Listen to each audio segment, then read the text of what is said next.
New York, big city of dreams. I'm coming straight out. New York, big city of dreams. NYC.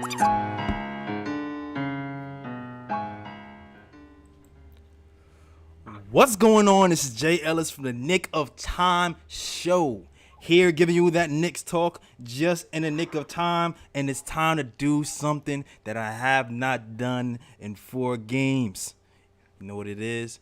It's time to hit the gunshots, damn it, because the Knicks stopped a 4-game skid and defeat these lowly Houston Rockets 116-103, and we have plenty to talk about tonight.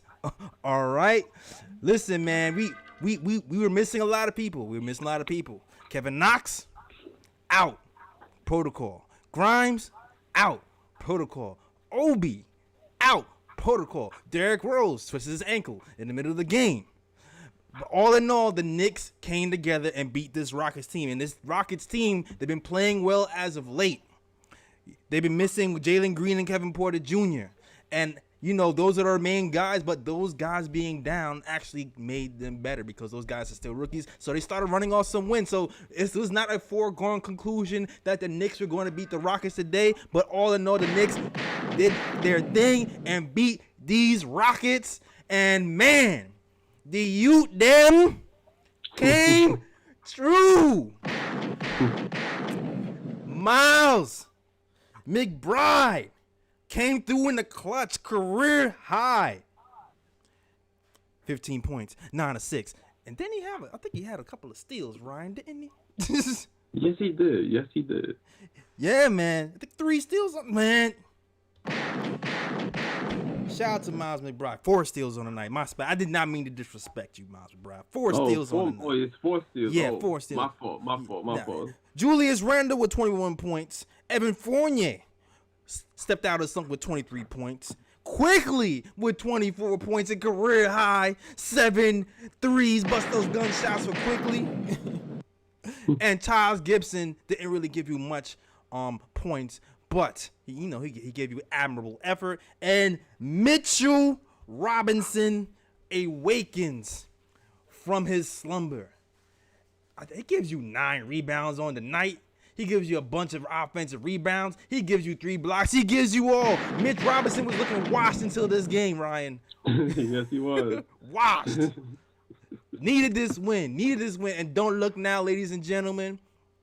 After the crazy schedule, after the rough start, it looks like blue skies might be coming through. If we start to do what we're supposed to do, we can actually come through and start winning these games. All right. Oh, Royal. Okay, Roy's here. Roy's here now. Okay, fine. Here we go. Man, I'm sorry. We all over the place tonight, man. Roy's finally in, so I gotta readjust. I'm sorry, guys. But as I'm readjusting, Ryan, man, we'll start this conversation off. And I'm gonna let you take over a little bit while I get Roy and everybody, all these guys situated. But Ryan, first of all, the first quarter, we started off pretty well in the first quarter for the first time in a long time. It looks like we were setting guys up. It looks like Evan Fournier finally got to a good start. I know you've been harping on Evan Fournier and us using him wrong this entire time. What did you see from the starting unit in this first quarter that got us off to this fast start? Well, I'll say this. It's the first time in a long time where I've seen movement with the Knicks first unit.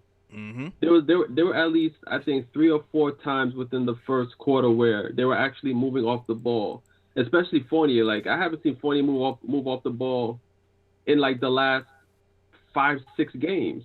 So I think part of the reason why the Knicks started off so well was because they actually moved off the ball. The ball actually moved around. There wasn't as much ISO ball that you saw with the Knicks offense in the past, and that's how they were able to get off to that good start. And then once the guys off the bench came in like McBride, Quickley, etc., then that's when they were able to really take it to the Rockets and increase that lead.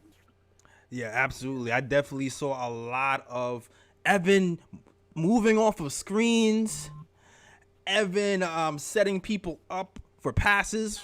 It seemed like Evan was involved a lot earlier than he usually is, and even Derrick Rose, I felt like he was going to the hole early. I feel like the ratio of ISO Randall to me in that first quarter was a little bit less. The usage to me was way probably where it should be going moving forward. And on top of that, I just feel like Randall was decisive. He was shooting open threes. This is something that we haven't seen early on in this game. Bro, what did you see from this first unit? I already know. Bro was getting at Evan on Twitter. I know he got the smoke. Yo, man, come on, man. I mean, yeah, he was scoring points, but he was giving up as much as he was scoring. If you're gonna put him on the second unit, okay. But I don't know whose spot he's gonna take on the second unit. But you know what? As soon as he left the game, everything started doing better. Everybody started moving. Everybody started getting in the flow. Man, we need to do something with this cat. Send him back, man. FedEx, whatever you need to do, get him out of here. But so I'm not. I knew that he could possibly shoot well tonight because Houston is Houston. They're not one of the best teams, but it's the defense, man. He just, and then him and Randall on the floor together is like oil and water, and they just don't work well together. Yeah, I was reading an article today, and listen, last season Randall was he was like a top 7 in the NBA in defensive win shares or some crazy stat like that. This season he's one of the worst defenders on our team, Jekyll and Hyde, night and day when it comes to Randall and the effort. Even commentators last year were commenting on the effort level that Randall was given and was kind of surprised by it. This year, I have not heard that from all these commentators as of yet. So it seems like he's regressed, and that's on Tibbs. But you know what? We have some medicine when on this Knicks team when it comes to the defensive end. All right, we have some medicine when it comes to this team on the defensive end. All right. And this is not the icky, the nasty one that you gotta chase it down with some sugar. This is sweet medicine. This is like when you was a kid and you was taking Flintstone vitamins and it tasted good and it was good for you. This is what we got right now on this team. All right, we got these young kids coming up. Giving this team what they need. We got these young Flintstone vitamins for this team who can get us healthy and back where we need to be. All right, this is where we at right now. Because before I even get into the details of McBride today, in general, these young kids are ruthless. As bad as this front office has been, or his team has been at adding veteran pieces, we've done a good job drafting this season, and that cannot be ignored. These kids are ready. Listen, Grimes comes in, plays almost 40 minutes, and scores 27 points. Today, Deuce McBride gets in the game, causes havoc. Derrick Rose down, no problem. Quickley started off shaky, no problem. Alec Burks not doing nothing, no problem. McBride comes in and dominates. Step back threes, assists, defense. What do you need from this man? I'm gonna go ahead, Roy, because that's your boy. Go ahead. Well, the thing is that what you noticed, did not Richard Robinson play his best game of the season today? Oh, I was getting to that. I was slow walking to that point, bro. But Deuce has a lot to do. Deuce has a lot to do with that. Absolutely. He's getting in the lane. He's reading the defense. And if you notice, he did not force anything. I guess y'all see 0 turnovers. He did not force anything. It's not like he was trying to go one-on-one. It's not like he was trying to force his shot. He was given – wait, what does Thibodeau say? Take what? Take what who? Take what the defense gives you. Mm-hmm. He's been preaching that all year, and this is the only dude that went out there and did that. He's the only dude that did that. And so, and him, that's true. Him and Grimes, those two, that's it. And so, to me, I already told you, everybody was like, well, let's go get Cole Anthony. Let's go get – I said, we got the guy already. We already got him. He's sitting on the bench. Yeah. We already got. And so, look, man, I don't know what's going to happen when all these cats come back, but I know one thing. This dude needs to start at point guard. I mean, did you see how he guarded the point of attack? Absolutely. Usually, one of the Nick killers, y'all know from the time he was in Orlando, DJ Augustine, Nick killer. Mm-hmm. Nick killer. He was, you know what happened, right? He went to the foul line, right? And he was doing like this, J. Ellis. He was doing like this. Like, is he look behind him. Is he still here? Mm-hmm. Is he still here? Somebody, yo, you're on the foul line, man. You good? You good? Oh. Checking that rear view. Checking that rear view. That's what I'm saying, man. And so, as a team, everything ran because everybody been saying for years, we need a point guard. We need a point guard. We need a point guard. Okay, now you got one. You got one. And I'm telling you this. I don't know how many minutes did he play tonight. If you keep playing, if you start, he played 36. You start this kid and let him play heavy minutes as a starter, you're going to get a 6-7 3-point game from him. You're going to get that from him one day. You're going to get that. It's not going to take long either. So, hey, what could I say, man? Tom has now. It's decision time. I told y'all maybe some of y'all know about a month ago. I put a picture of Deuce, the thumbnail of Deuce. I said the schedule says Deuce time is coming. Well, guess what? Deuce time is here. Deuce time is here. Deuce time is here. Deuce time is here. Chime in, Ryan. I know you want some of this. Come on. Yeah, man. McBride definitely impressed tonight. He definitely pushed the pace, played hard on defense.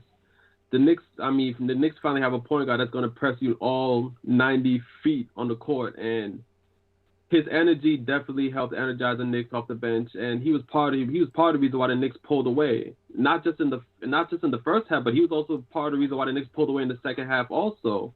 And I think it's not a coincidence that Mitch had his best game today with Deuce on the court, because Deuce was actually, he was actually reading the defense, like Ross said, taking what the defense gave him. And he was making the right reads all night. That's why he had 0 turnovers. And it's to a point, like I posted on Twitter earlier today, like the way Deuce was playing, he was basically telling Thibs, "You ain't benching me no more. No like, more. Like you ain't benching me no more. Like I'm taking my spot. I'm taking my spot right now." And that's how Deuce played tonight. And I mean, if Deuce continues to perform like this, there's no way Thibs can bench the guy. Somebody's out of the rotation when they come back. I'm sorry. No, but you know what though too? It's like the basketball gods were blessing the Knicks because D Rose hurt his ankle. Yeah. And all of a sudden you have to play McBride, right? Mm-hmm. Like otherwise he might have split that time with D Rose. Yep. But tonight, all of a sudden D Rose came out, McBride came in. I said, what happened? All of a sudden McBride starts the second half. I was like, oh shoot. Mm-hmm. And now it's almost like I want to say this COVID-19 thing, this what do you call it, protocol was a blessing. Because it was a blessing because it was almost like we had Mitchell Robinson locked up in plastic in a box, and then we finally unloosed him today. Yeah. For sure. I have a lot to say. Okay, first and foremost, I'm gonna talk the scouting reports on McBride have been. I'm just rip them up right now. Just rip up the scouting reports because some of the stuff that's in the scouting reports, we had a caller who today last week who said he called Tom Thibodeau like Safari. Oh yeah, The scouting report needs to be updated, huh? Yeah. The scouting report needs to be updated because the scouting report on McBride said he's not a 3-point shooter. Oh my gosh, I don't know what they were talking about. Right, he's not a good 3-point shooter. He had problems finishing. And you know what? This mean he might have had some of those issues in college, but we know in summer league, we saw the 3-point shot start to fall in summer league, and we're seeing right now is complete game 3-level scorer, and not just shooting threes off the dribble with your hand in the face. Did you see him try to dunk it off the rebound? Oh yeah. Oh my gosh. No, I like that boy, man. Yeah, and not only that, man, the poise to what impressed me today was the pulse that he had on the game. Like he comes in the game when he first comes in the game, he's in attack mode.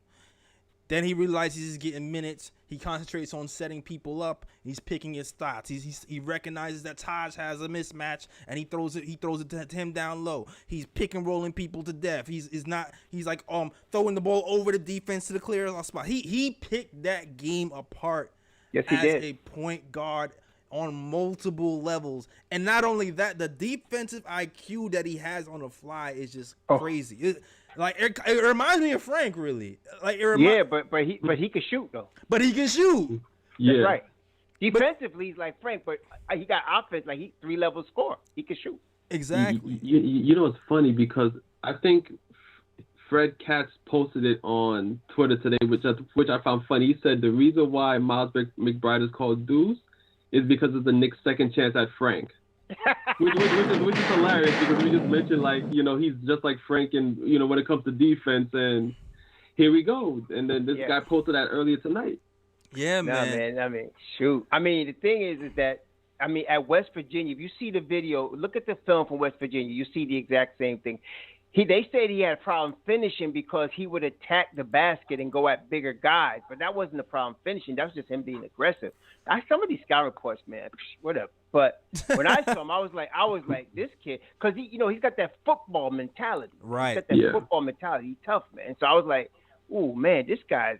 I wanted. As soon as I seen him, I said, dang, everybody's sleeping on this kid. I want him, man. And I'm glad Tibbs also saw it. And y'all need to stop crapping. Some of y'all in the chat crapping on Tibbs. Tibbs got a process, and this is part of the process. You're going to see McBride now. He's not going back to the closet anymore. He's not going to the doghouse. You're going to see him. The only question is he starting or is he in Mob Deep? That's the only question. Yeah, because, man, it's funny because we went out this season and we was like, okay, we need a defensive guard who can shoot threes and set people up and who can shoot off the dribble. And we went out and we got these guards, Evan Fournier and Kemba Walker, who can do that. And then lo and behold, we draft these guys who can do just that. And it seems like our future is now. It seems like the right move, without involving politics, is to really go with McBride, go with Grimes. Yeah. Go with RJ, Randall, and, depending on Mitch, or whoever. Like, that seems like that should really be the ipso facto starting five if there was no politics involved, no feelings being hurt. Because defensively, it might take a minute for, these guys to adjust. Adjust to like the player personnel and the plays that are being run on the fly. But as far as its intensity, as far as the IQ, as far as defensive instincts, these guys are miles above anybody we have on our team. That's exactly. It's crazy. Because Deuce put anybody he's guarding on the island, and so does Grimes. Yeah. Both of those cats do it. And really, what killed me today is that as soon as Deuce came in the game and started putting the whole defense picked up. The whole defense. Yeah. The whole. I mean, just him. Imagine when all of them are in sync after like 10 games. Oh my gosh. Oh my gosh. Man. Yeah. And I don't want to throw in something right quick too, because Jay, like, remember how we just said, like, his scouting report to tear it up. Mm-hmm. I actually find that a very positive thing, because if he had a scouting report coming out of college that his weakness is this, his weakness is he can't finish at the rim, his weakness is 3-point shooting, and then he comes to the NBA and he's actually doing those things. To me, that tells me the guy's a hard worker and he worked in his game throughout the summer and since he's been with the Knicks, and that's just positive vibes going forward for this kid, because if he coming as a rookie and he's already correcting things that they say he's weak at in college, can you imagine when he becomes a second-year player, third-year player, fourth-year player, fifth-year player down the line? He's gonna be a very good player for the Knicks. I'm saying we got a crop of guys, man. We're gonna have at least 2 or 3 of these guys pop into stars. 2 or 3 of them, of all of the young guys. I mean, between Mitchell, between Quick, between McBride, between Grimes, between who else we missing? Shoot, Obi, even Jericho, Obi, even Jericho, man. Yeah, Even Jericho. A couple of these guys are going to pop into serious NBA players, man. And when they do, woo, man, that's right. Right now, as I'm telling everybody, Julius is the centerpiece. They're building around him. But long term, all of these little seedlings are going to grow into trees around him, and they're going to take over. Yeah, it really just depends on how we move, man, because it can get really tempting. It could be really tempting to make a move for like a veteran win now guy, especially if you're looking at a record. You got to send out Kemba, you got to send out Fournier, and you got to send out somebody like a Burks, which I hate to give up Burks, man. I hate to give him up. Burks has been great for us. He's been really good for us. I hate to give up. I don't want to give up Kevin either. I think Kevin gonna be ready to play, man. If he gets some minutes, Kevin right there. I mean, he's right there, man. Like, right there. I mean, the best thing about Evan scoring today is his trade value is rising, right? We need to keep that up. Keep that energy, Evan. Keep that same energy. And some back to playoff team are going to want him. Some playoff team that needs to score off the bench is going to want him. Yeah. And let's get back to Mitchell Robinson today as well. Mitchell Robinson gives you 17 points on the night, 9 rebounds. His defense is way. Isn't it funny how when you have guards who can defend at the point, how much better Mitchell Robinson's defense then looks? Thank you. I've been saying it all season. He's been guarding 2 guys all year. And everybody's like, Mitchell Robinson played a bad guy. You're crazy. I don't know what game you're watching. I saw somebody did a video who I really respect, and I was like, he's like, Mitchell Robinson's playing. I'm looking at the same video and saying he's guarding 2 men all game. How's he supposed to guard 2 guys? You get somebody that's guarding their man at the point of attack and let him focus on protecting the paint. What you get? 17 points, 9 boards, 3 blocks. That's Mitchell Robinson right there. Yeah, and it's not just that though. The fact that you have perimeter guards that can actually stick to their men, that allowed Mitchell Robinson to stretch out his defense. Because I can't remember the last time I've seen Mitchell Robinson defend on the perimeter the way he did to against a big man that actually can shoot the 3. Mitchell's out on the perimeter actually guarding this dude. I can't remember the last time I seen that. Because you know why? Because he's trying to guard the perimeter and get back because he knows nobody's behind him. And so, I mean, but could you imagine though, Ryan? Mitchell Robinson, R.J. Barrett, Quentin Grimes, and Deuce McBride on the floor together. Oh, my God. Defensive havoc, man. Defensive havoc. They're going to be hell to pay on the defensive end, man. Oh, my God. And then maybe, just maybe, Julius Randle would be inspired again to play defense for longer stretches if everybody else is flying around him. Well, that's what happened last year. Yeah. He started playing defense because everybody flying around him. And you know what I noticed? Did you notice this in the fourth quarter? Julius started dribbling the ball and turned around and handed the ball to Deuce. Yep. Trusted him. Quickly came up and handed the ball to Deuce. Because by the fourth quarter, everybody knew this kid was running the point. I mean, running the point. Running it like a machine. Hand the ball to Deuce. Well-oiled machine running the point. It's man. Tibbs, don't tib this, Tibbs. Don't be tipping this one, Tibbs. Don't be Tibbs. Stop don't tipping. messing it up. Don't. I'm wondering if y'all think we could get I'm hoping we can get one of the guys back for the Boston game, either Obi or RJ or we can get one of them back because if we can get one of them back, and if Tibbs starts McBride, I'm gonna go back to my saying, man. I got 5 on it then because.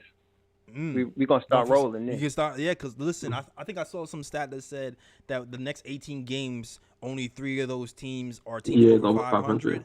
So we weather this storm. If we really get it together right now, we can make a push and really flip this thing around. And then when it comes to trade deadline time, then we really will know what we have. It might not be as much as doom as gloom as we've been thinking when we were in the thick of the storm. We just have to just got to put some things together. We got to make some adjustments. Tibbs got to realize who we have on the team and play the right guys in rotations and let these young boys run, damn it. Mob Deep in the building. Let's go. Let's go. Let it go. Let it go. I was waiting for this night. I knew it was going to happen before Christmas. I've been saying, but before Christmas, you're going to see Deuce time. And here we go. Exactly. Here we go. Salute to the chat, man. If you're loving this conversation so far, please hit that like button. Please hit that subscribe button. We here after every game talking Knicks basketball, so definitely hit that like, subscribe, and share. Tell a friend so we grow this channel as big as bad as we want to. And super chats are also welcome. It helps keep these lights on. All right. Shout out to the chat. Shout out to D Nice. Shout out to Picks for Timmy. Shout out to Rich Jim. Shout out to JT Reddick. Shout out to Big Reaper, Sanford Gold. Everybody else is rocking with the KOT show. Gunshots in the air. The Utes came true today. Knicks beat the Houston Rockets. Finally, ending the skid, man. All right, let's go. Let's get to these phone lines, man. First caller up of the day. Let us know what your name is and where you from. And let's talk Knicks basketball. Yo, JL. It's Joe from Atlantic City. How we doing, guys? What's going on, Joe? Hey, what's up? You already sound up, chipper, guys? Joe. You already sound happier than I've heard you the last few times man, you called. It's literally crazy how one player just playing the right role in the right position makes such a difference. It does. Because you know what, man? Like, McBride really knows how to get our offense going. Like, he's such a good facilitator, and the way that he sets the pace of the game, it's awesome. It's something. I feel like this is something I haven't seen in a while. Yeah. And to me, it's kind of weird that like Grimes got the shine first before McBride did. I always felt like I watched the summer league. Yeah. So I always felt like McBride was a little better than Grimes. So I was kind of like, wait, how is Grimes getting the shine first? But whatever. It's cool. Both of them are looking really good right now. So, but I wanna address something, JLS. There's this talking point going around. Like, I watch a bunch of podcasts, and this was on the Nothing But Knicks show. Mm-hmm. And there's this narrative that that the young kids, even though that they look good, that they're not really like gonna put a step ahead of the competition because they're just rookies. And I'm gonna go ahead and say, and I totally disagree with that. Even though that these guys are rookies, I feel like in this modern day NBA, like, these kids are still good. Like, they're beasts. Like, let's be honest. Like, they didn't get to the NBA for no reason. Right. These guys are good players, and I really do feel like they could, maybe not be better than, but they can, like, go up against the likes of these good point guards. I mean, I'm not going to name any names because I don't want anyone to go on crazy on me, but still, like, these guys are looking good, man. And you know what? I'd like to see more of this. Oh, man. Yeah. That's the narrative. Okay, listen. I don't like to go over the edge, but I'm gonna say this. These guys, I don't think you can put a cap on anybody at this point. I think the eye test tells me today that bare minimum, these rookies are way better defensively than anybody on our roster today without experience. That's right. So for me, I can't really say that. I can't really say that with a clear mind and a clear conscience. I know I feel like if we play McBride and Grimes right now, day one, defensively our rating is going up. Like, Definitely. I would put money like last year. It's gonna be like last year. I put money down on that our defensive rating would improve dramatically, straight up. When it comes to the offense, right? What happens when you're new is that you're kind of you're unscouted and you can take certain teams by surprise. So it takes teams time to adjust to the new skill sets on what these guys can do, and you can't really calibrate for that, right? So I'm not sure if offensively, if they can keep this pace up. But I will say, but I also won't say it's impossible either, because of the type of shots they're hitting. Like, McBride is hitting shots with hands in his face. He's not hitting shots he's not hitting standstill catch and shoot shots. He's hitting shots with hands in his face.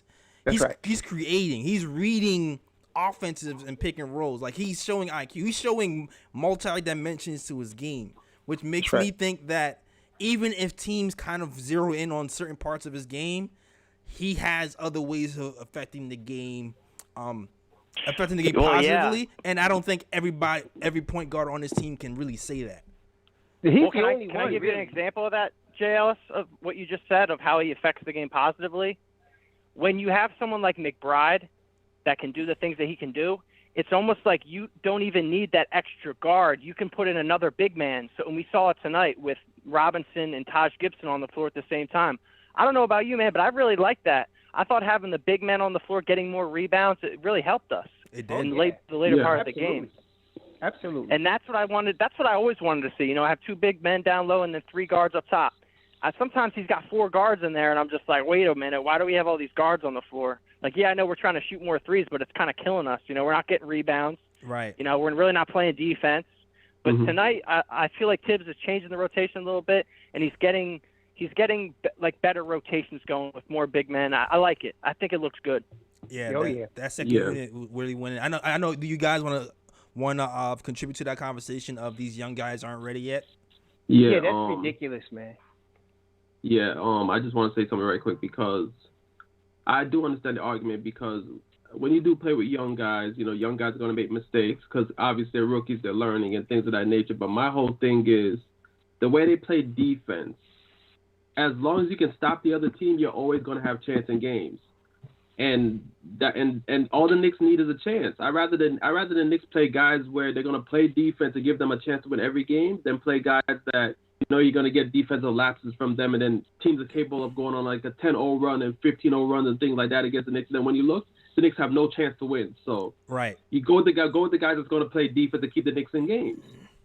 Absolutely. I want to say I think I'm not exaggerating if I say if Deuce McBride doesn't play tonight, we don't win tonight. That's what I'm saying. We don't play, we don't win. We don't, because you know what? Every time that starting 5 is in the game, we are giving up more points than we're scoring. Period. Yeah, like with Evan Fournier, man, he plays no defense. I mean, yeah, he could put up 20 points, but how many points has he really given up? Yeah. Like Right. 30? Yeah. Right. Like there's the minus 10 right there. You know, Yeah. and another thing I want to say what was his about number McBride. tonight? He was -6 tonight, and that was a good game for him.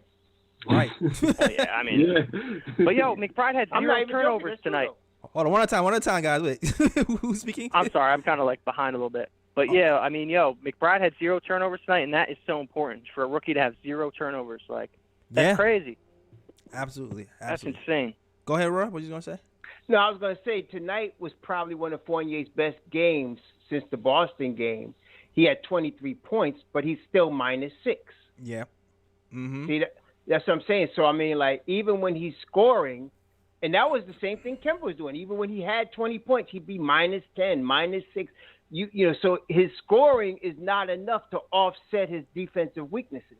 You know what I'm saying? So, as opposed to the whole bench mob today, you look, Quickley's +19, McBride +19, Mitchell Robinson +21, Dodge Gibson +22. When you have that kind of production coming off your bench, and now you put McBride and Grimes in the starting lineup, that's going to change everything, man. That's going to change everything.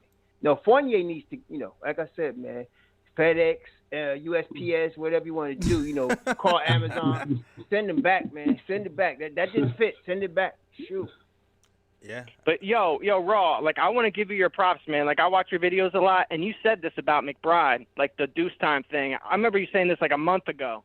Yep. And man, like let me tell you, it looks good.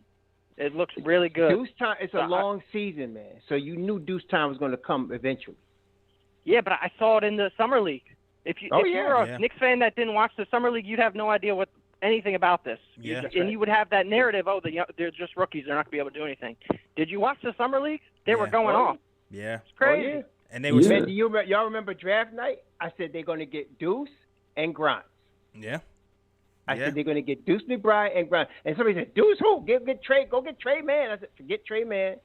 Forget that cat from LSU. He could shoot, Cam Thomas, but get Deuce and Grimes. And we're going to solve our problem right there. Yeah. Especially if D Rose's ankle keeps going out, we're gonna need him. Right. Well, that's How many times? D Rose, you this can't is the twice. depend on him to score 30 minutes a night. He's not there. You got to have him coming off the bench. Yeah. Yeah. I agree. I Yo, agree. honestly, like a bad Knicks team loses this game tonight. Yeah. Like the team that we've been seeing. They're Yeah. gonna win this game tonight. We That's drop true. another. You know. Yeah, I right. agree. I definitely true. agree. So, salute to Oh, you. and by the way, I want to say one more thing, then I'm gonna get going. Yo, Quickley's a beast. That's all I got to say. I was getting to him next. I was getting to him And next. look, but look who as a two guard. yeah, Not as because a look point who, guard, as a two guard. yeah, because look who unlocked quickly tonight too, McBride. Right. McBride. That's right. McBride. He played the two guard. Yeah. Quick was the 2 guard, and that's why he was. They had to shade toward McBride and shade toward Randall, and Quickly was getting wide open looks, man. Yeah. Salute. Yo, salute to you, Joey, man. And we're going to about to talk about Quickly before we take this next caller in real quick. Because, man, Quickley was another one. So Quickley had like a really weird night. But this is like a Quickley game in a nutshell. Because Quickley starts off, and it's like a 1-2 punch with him and McBride. Like, you can see the synergy that's kind of grew from Summer League, right? They were kind of like taking turns punching him in the gut, right? It's like, oh, McBride, bow, 3, Quickley, bow, 3, McBride, bow. It was like a little tag team, right? But then Thibodeau makes like a weird decision and chooses to bench McBride and put in Evan Fournier. Which is weird. Maybe I don't know. Maybe he just thought he was tired. I guess. When was this? Tonight. Wait, it was like the second quarter. Second quarter, yeah. Yeah, well, if you notice last week, what he's doing is he's playing Fournier the whole third quarter and then sitting him in the fourth. Right. Oh yeah, right. But that's what he did tonight.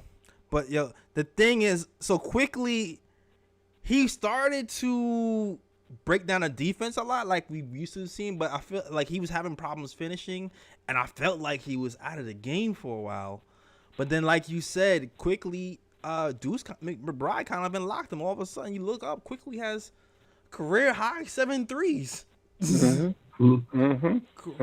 But like, what I liked about Quickly today and the Quickly McBride 1-2 punch is, once again, we didn't have to rely on Randall to create. Randall gets back in the game, I think that the fourth quarter. Randall was chilling by the 3-point line. McBride drive quick, Quickly drive quick, drive kick, Randall wide open 3. That's right. And that is the formula. That's right. Get the ball out of Randall's hands as much as possible. Exactly. Keep that usage low. Have him spot up. I just love that he didn't try to dribble up and take over tonight. He just gave the ball to McBride and jogged up the court. And that's the pathway to success. Yeah, man. And like in the fourth quarter, I don't think I've ever seen Quickly operate with so much space before.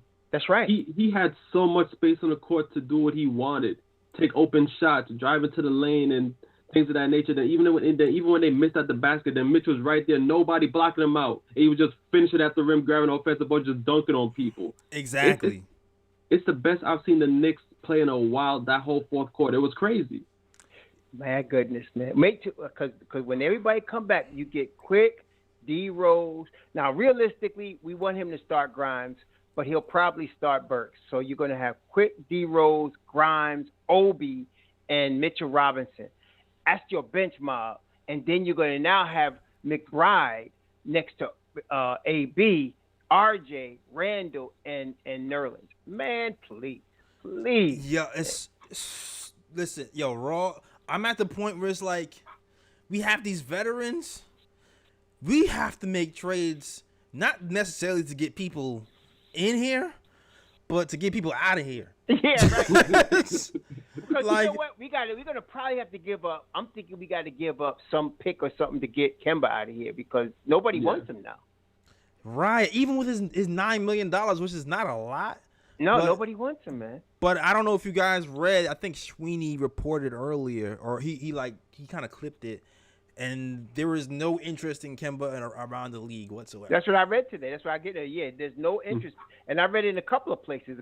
People said there's no interest around the league in Kemba. Now, and with Fournier, I mean, it's really 354. It's not 3. It's not 40. The fourth year is not guaranteed. And he's not even got a partial guarantee. It's 354 that he has. So we may have to attach a Nerlens or somebody with him to get him off of us. But I don't mind doing it. I have no problem putting Mitchell Robinson starting line and playing Jericho Sims. I have no problem with that. It might listen. I'm kind of confident in these rookies right now. Yeah. The only thing I'm really looking at, because I did see something where Ian and these guys, I think it was Ian and John from Knicks Film School were talking about Miles Turner. That seems to be a real thing. Yeah, well, the thing is, Miles, apparently from what Ian said, that he was interested in coming to New York last summer. Right. And it looked like it because he was training with Randall all last summer. Yeah, so it looked like they was getting really buddy-buddy. Yeah, he's interested in coming to New York. So, I mean, but the way Mitchell Robinson played tonight, if you keep playing him with McBride, it's going to be lights. It's going to be a wrap, man. It's going to be a wrap. So even if they were to trade Mitchell Robinson, because that would be a severe big savings for Indiana, because what's his name, make $20 million a year. Yeah. So you're going to if you're going to trade Mitchell, you're going to probably add, a couple of the veteran guys to make that money work. But I don't want to see that. But I mean, I hear if it happens, but because you run McBride with you run McBride with Miles Turner.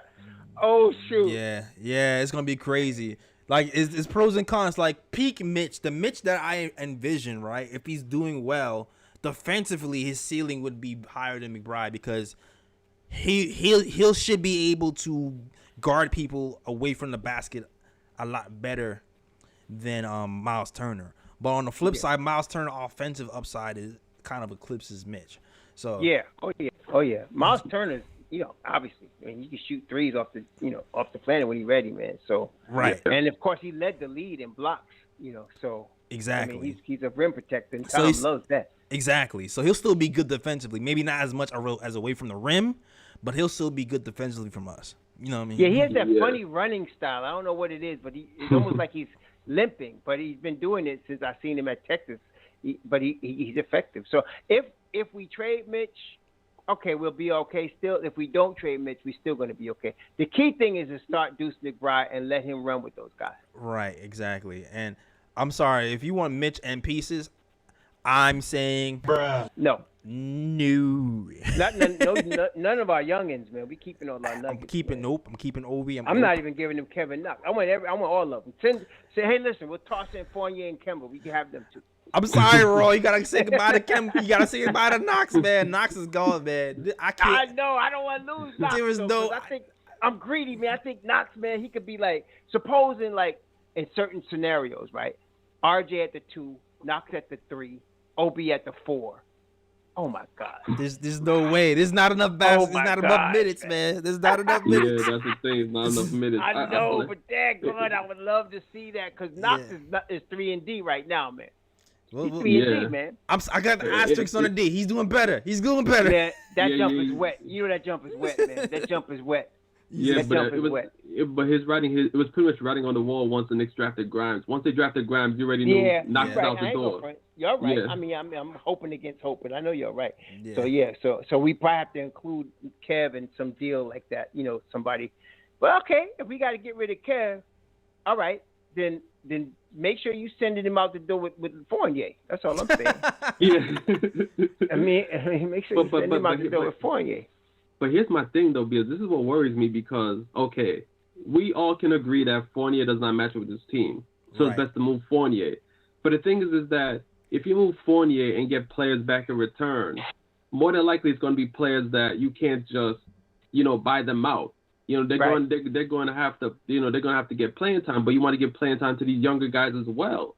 Right, that's true. So it's like, how are you going to really include Fournier in a trade where it's going to work out where the young guy's going to still get those minutes, and whatever trade you include Fournier in, it's not going to affect it.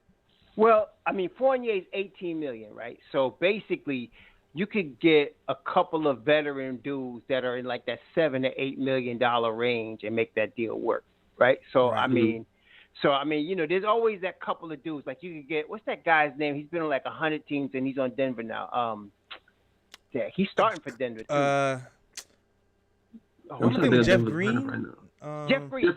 Yeah. You can get a couple of Jeff Green type guys, that you could play whenever you need them to play. You could plug them in whenever you need them. I think we could do that with Fournier. You get a couple of those type of dudes. You could send Fournier to someplace. Absolutely. So that's what I'm saying. So it's not like you ain't got to match $54 million. You got to match 18, and you ain't got to exactly match it. It could be 16, 17, something like that. Yeah, it has to be like within 10% of the salary. Yeah. Or something. Yeah. So we don't really. I don't think that's as hard, especially for the Don. I think the Don gets that done. Yeah, we got the capologist here still, so we can make some moves later. So I'm sure the Knicks is keeping a good eye on Tings. And speaking of keeping an eye on things, Buster's Gunshots out for Big Reaper sends a big $20 super chat. It says, "Let's build on this win. If RJ takes a step up and makes layups, then they can keep Knox." Interesting. Interesting. Oh, is he saying is that like a backhanded thing? Like if RJ can make layups, then we can keep Knox. I feel like that was a backhanded kind of jab. I think he meant they could take Knox. Like somebody, I'm looked at it as like if we can get RJ to hit layups, then you can let Knox go. I read it as if anything can happen if RJ can hit a layup. That's what I read it as. I see. That's how I read it. No, you're right. That is more to the point. You're right. Big Reaper with a $20 jab at RJ. Okay. I don't know though. The mention of RJ got me kind of excited because I'm like, imagine with RJ come back and he's in this mix as well with McBride. Yeah, man. I think I would rather RJ have with NBA space, man. Yeah, man. I would have RJ do Evan Fournier things, start him with Grimes and McBride, and I feel like that's the way we should really go. That's the way I'm thinking in my head anyway. I am so hyped for our team. Hold up, we got 4 callers to get through. Let's do this. We over here talking. Right. We over here. We over here going. All right, next caller up. Next caller up. We got Andre. Andre, let us know where you from and what do you want to talk about, sir? Yo, can you hear me? Yeah, absolutely. Yo, loud and clear. What's up, folks? Honestly, really just talk about not almost in like a hindsight, but just really of what we have with pretty much the kids, because pretty much from the beginning, especially when Raw put me on, really, whether it was a Virginia or West Virginia defensive player, it was just something with like McBride. Like he reminds me a lot like one of them like small Pepsi guards, whether it be like come to a Kyle Lowry, Fred VanVleet, right, or even a Mike Conley, which I feel like he represent more. And then by the way, who made that scouting report talking about he sit there and can't finish? Because my real point when I actually saw him with college with actual more respective one that I read was, I think was, my problem was, would he be able to let the game slow down enough so he can pick his shots? Because when he picked his shots, like you don't sit there and question the guy shooting when he came in 2 years shooting it over 40% from three. Right. With a good amount of those being pull-up jump shots. Right. Now you can sit there and say if he gonna like slow down to the pace, but he proven that a little bit more subtly, and I get it.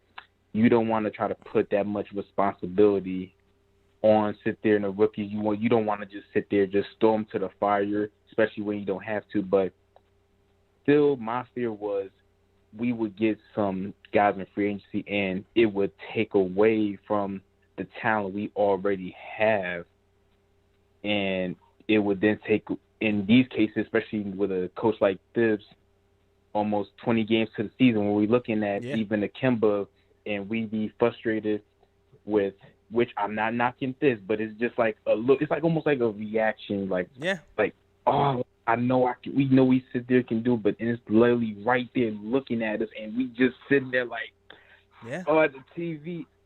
We lucked out, man. I mean, call it luck. I mean, I don't know if you don't want to call COVID luck, but we were but it allowed us to get clarity. Man. Exactly. It really did. It allowed us to get clarity. And then when D Rose hurt his ankle tonight, that even further cemented this thing for us, man. So absolutely. Always darkest before the dawn, man. Yeah, man. It's light right now. It's looking a little bit lighter right now. That's right.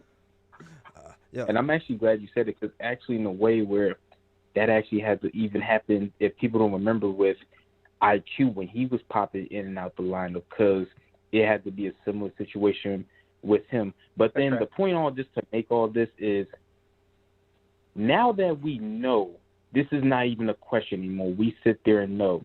I felt more comfortable with Quentin Grimes, and I understand why I start, because he's a bigger guard, more switchable. Basically, his game is a lot more easier to transfer because it's not as hard as at the point guard position. But now that we know, with everyone, I don't want you to be afraid to sit there and not play them. I was actually more interested with how they performed even in the Golden State Warrior game, because no disrespect for this game, but it's also with the Houston Rockets. Like right, they're always here. So with them, but since seeing this game, it just really more clarified that they're not gonna sit back and play down to the comp. They're either gonna play up to it or above it, and that really sit back and show. So I think with my thing with Tibbs is I'm just now sort of like anxious, just like, okay, let's just really sit back and wait. And I don't know why everyone's now tripping, because to be honest, we're in the best spot we can ever be in the Knicks. We got the asses, we got the young players that more than proven themselves, that if I'm gonna go on stretch here, that I even say I bench even rival even a third of the NBA starting lineups, and that's with everybody on Mobb Deep. So, what you about to say? I feel like, you know what, we have a lot of depth, so it's funny because you can tell we have a lot of depth because no matter who's injured, our bench always beats the opposing team's bench. Like I don't think we've lost a bench lineup yet, and that's with taking players. You had Alec Burks come from the bench to start. We had Derrick Rose come from the bench to start, and then we had people who has not played step up and still beat the opposing team's bench. So that speaks to a lot to our depth. The next step is actually having those bench players translate and beat these other starting guards, these starting players. I'm not sure if we're there yet for every other team, but depending on who we play and how we move these pieces going forward, maybe we're better than we think. I'm hoping that's what it is, but it's up to Tibbs, it's up to these guys to keep this up and make the right decisions. That's what I see right now. It's true. Mm-hmm. True. But yo, thank you for your call, man. Unless you have anything else?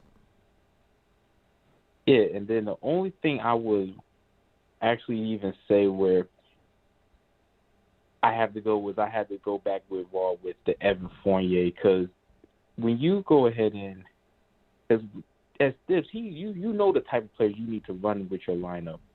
So when we gave you the hand-picked lineup, I figured that one out. Like I'm like, okay, just because off of that, like what happened to Frank and Kevin, I can understand that.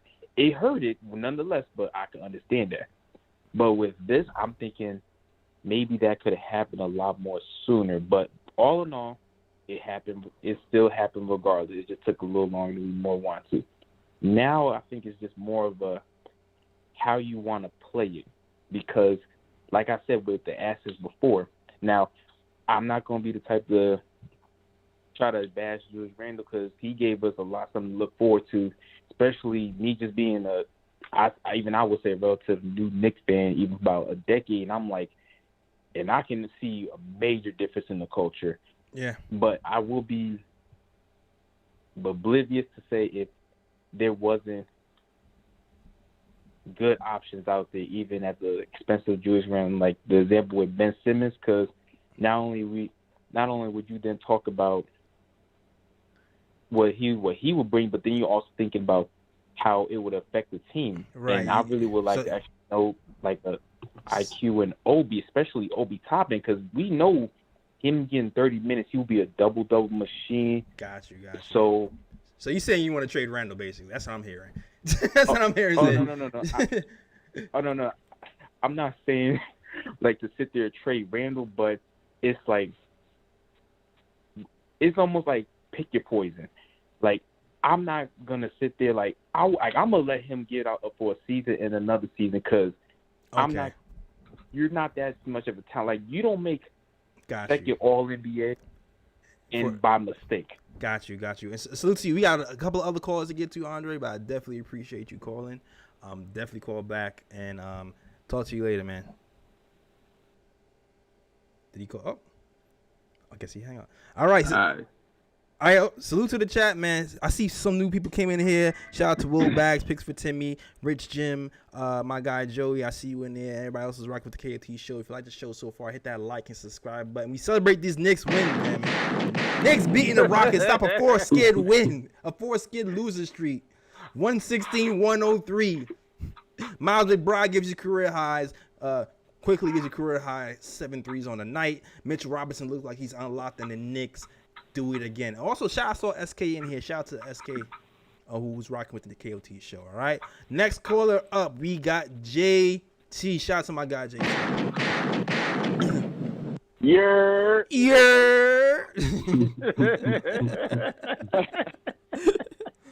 It definitely was a good win. It was hopefully it gets us in the right direction, the direction we need to go.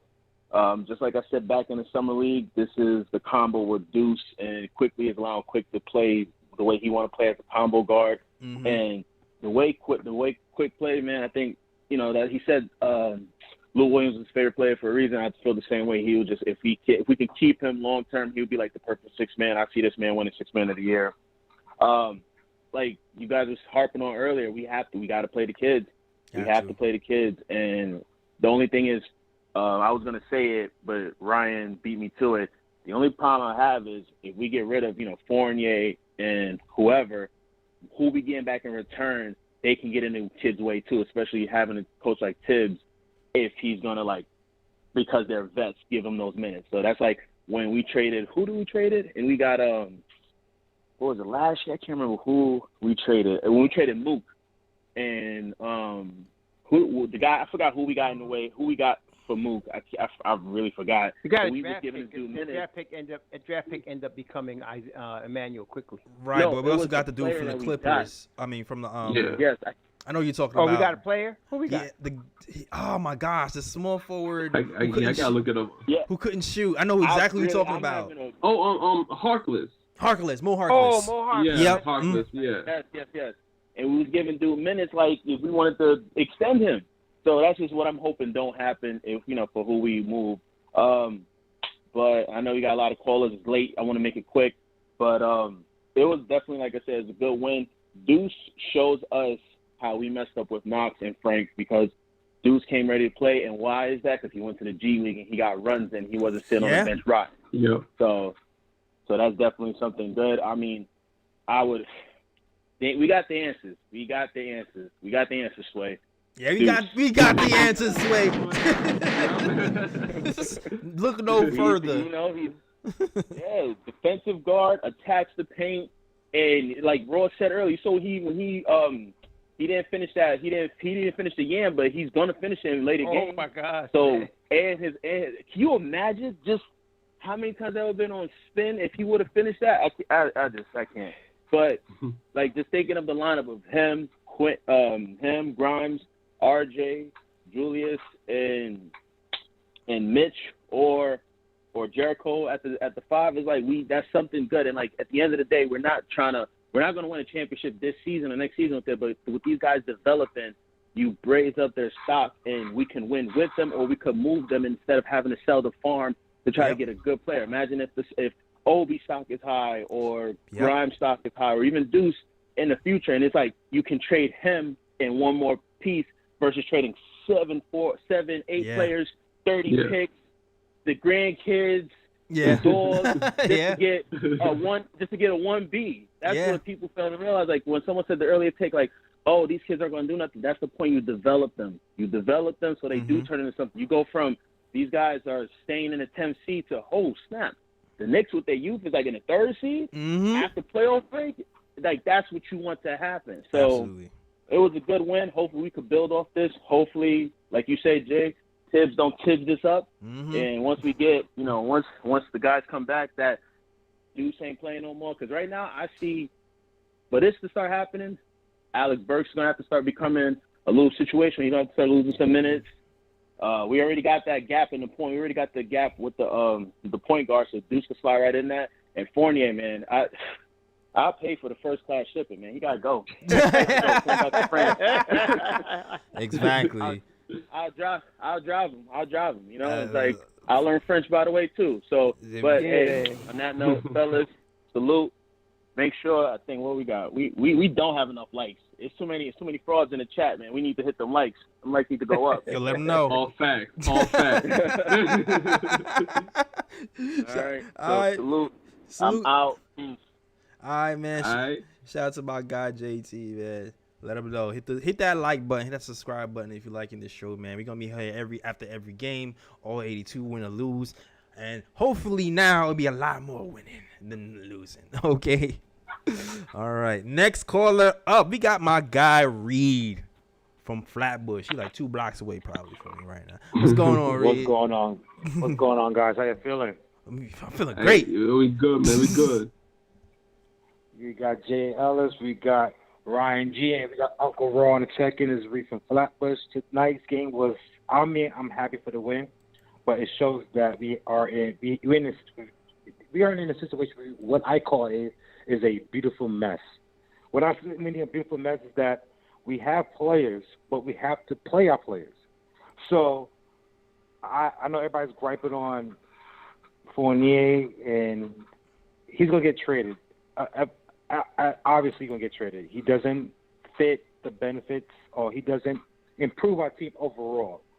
But we have Grimes, we have Deuce, we have RJ, we have Toppin. We're in a good situation. I think we are in a good situation moving forward.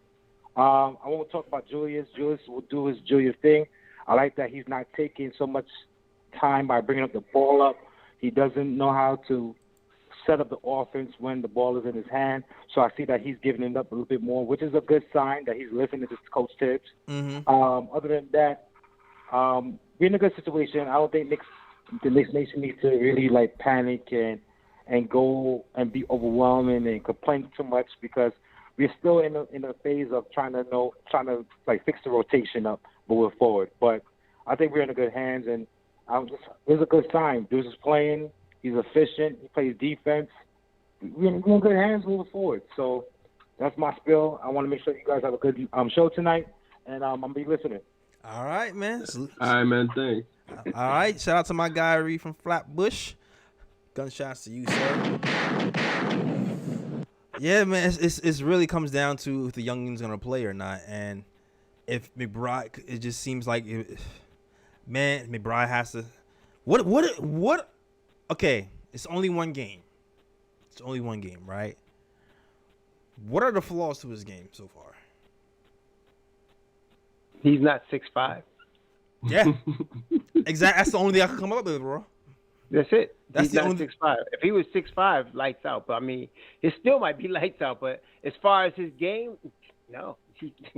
No, I don't see no. I didn't see. I have not seen any major flaws from West Virginia in this guy's game. It was like he's built for the NBA.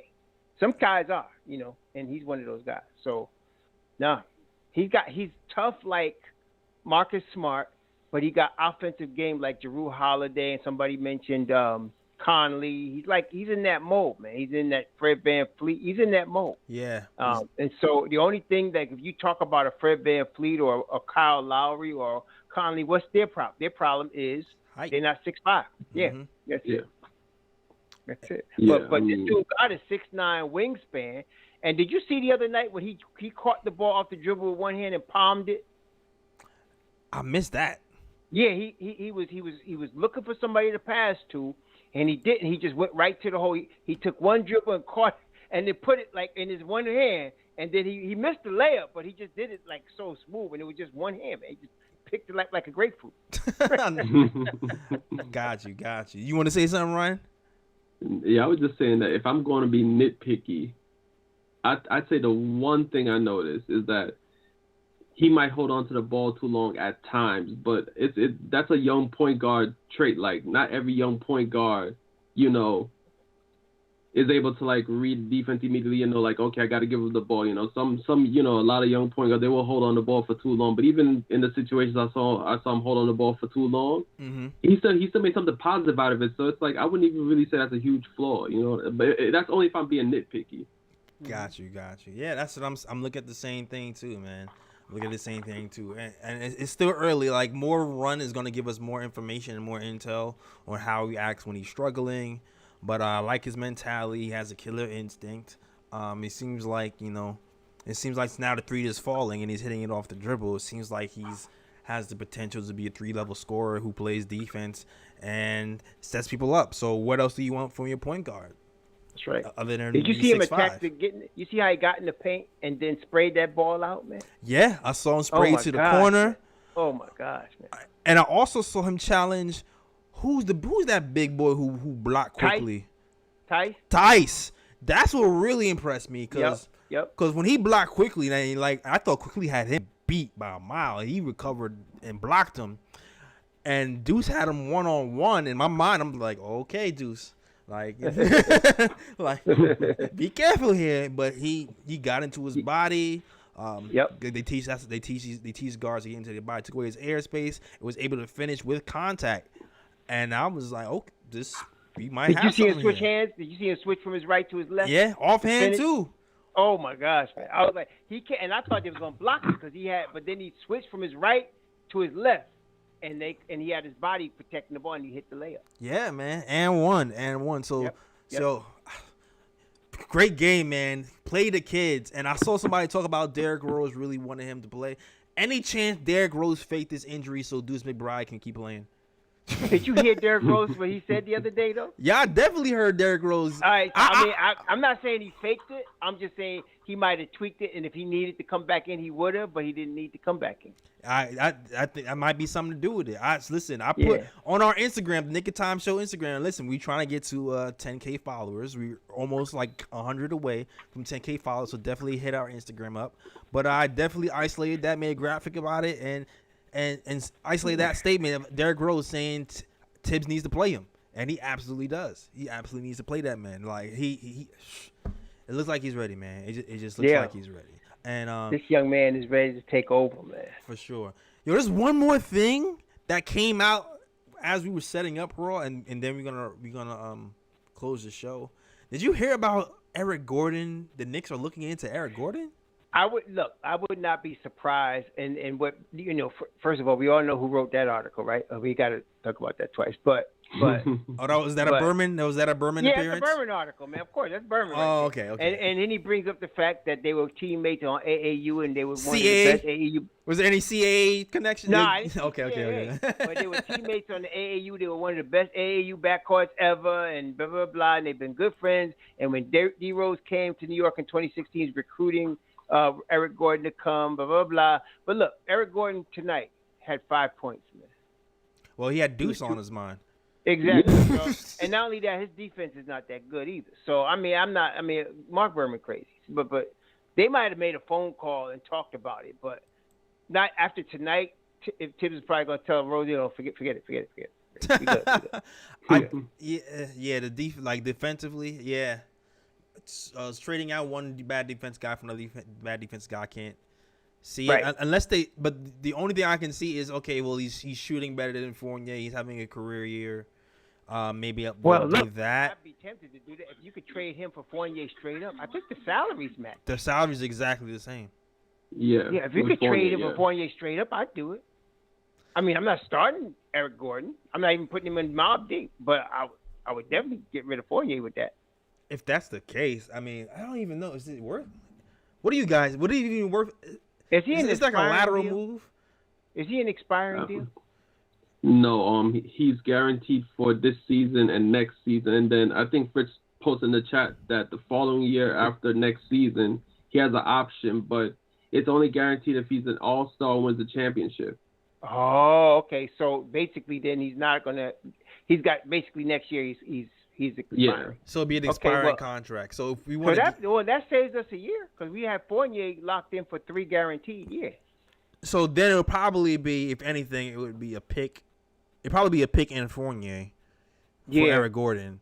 So it'd be worth it because just put Gordon at the end of the bench, man. Let him rah with Kemba, and then we keep going because then we ain't got to worry about Fournier. Right. Like if there's no pressure to start him, then I'm fine. I guess I'm fine with that. Unless we can use that pick for something else, though. You know what's going to happen? I hate to say it. I want to use that pick for something else, Let's see what happens against Boston Saturday night. Right. I want to use that. Because if they win again, and Deuce plays like he played tonight, there's no discussion of starting anybody else as far as, another point guard. We don't know. That won't even be a discussion anymore. Because you got Quick. He's not going to take Quick's minutes. Right. Definitely not going to take Quick's minutes. And he's not taking D Rose's minutes. Yeah. Right. I can definitely feel that. And the Boston Celtics are starting to win a couple of games. I think they got they're still bound. What they looking like? Yeah, they're only like a couple games over 500. Right. Everybody in the East is like that, though. Yeah. Right. Pretty much, yeah. They just got somebody back though. So Who did? Is it Horford? Was it Al Horford? I think it was Al Horford, right? Not Horford. It was it Horford? Yo, who? It was not. Oh, Horford. actually, the Celtics are 500. They're 14-14. Yeah, and they just won their last game. They're 4-6 in their last 10. They ain't doing that great. Yeah, they can be had. They definitely can be had. You know where I say if we beat them once, I feel like we could beat them twice. So that's my whole.